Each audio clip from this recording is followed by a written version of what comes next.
Bouncers గురించి ఒక విషయము మీరు చూసారు కదా, బౌన్సర్స్ పోలీస్ వారిని నెట్టేయడం అందరినీ. సో బౌన్సర్స్ అందరు కూడా వార్నింగ్ ఇవ్వదలుచుకున్నాను. ఈ బౌన్సర్ సప్లై చేసే ఏజెన్సీస్ ఎవరైతే ఉన్నారో వారికి నేను వార్నింగ్ ఇస్తున్నాను. మీరు జాగ్రత్తగా ఉండండి. నెక్స్ట్ టైం నుండి ఈ బౌన్సర్స్ ఎక్కడైనా మిస్బిహేవ్ చేసినా, పోలీస్ ఆఫీసర్స్ యూనిఫామ్లో ఉన్నప్పుడు వారిని ముట్టుకున్నా వారిని వదిలేది ప్రసక్తే ఉండదు. ఏ విధంగా అయితే తోసేశారో పోలీస్ ఆఫీసర్స్ని మీరు చూశారు కదా వీడియోస్లో, పబ్లిక్ని తోసేశారు. వాళ్ళే గేట్స్ ఓపెన్ చేస్తున్నారు, వాళ్ళే క్లోజ్ చేస్తున్నారు, వాళ్ళే అన్నీ చేస్తున్నారు అక్కడ. సో ఈ విధంగా వ్యవహరిస్తే మళ్ళీ లా అండ్ ఆర్డర్ పోలీస్ ఏం చేస్తుందండి? It's becoming a challenge. So ఇప్పటి నుండి విఐపీస్, వివిఐపీస్ ఎవరైనా కానివ్వండి, పూర్తి బాధ్యత వారిదే ఉంటుంది.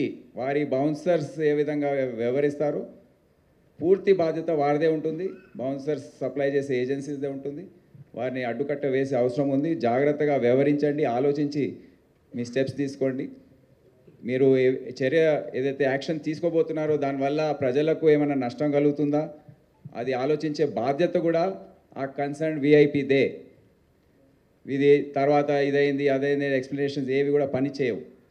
It is their responsibility and we have to be responsible people. So ఇదంతా మీ ద్వారా నేను తెలియజేయాలి.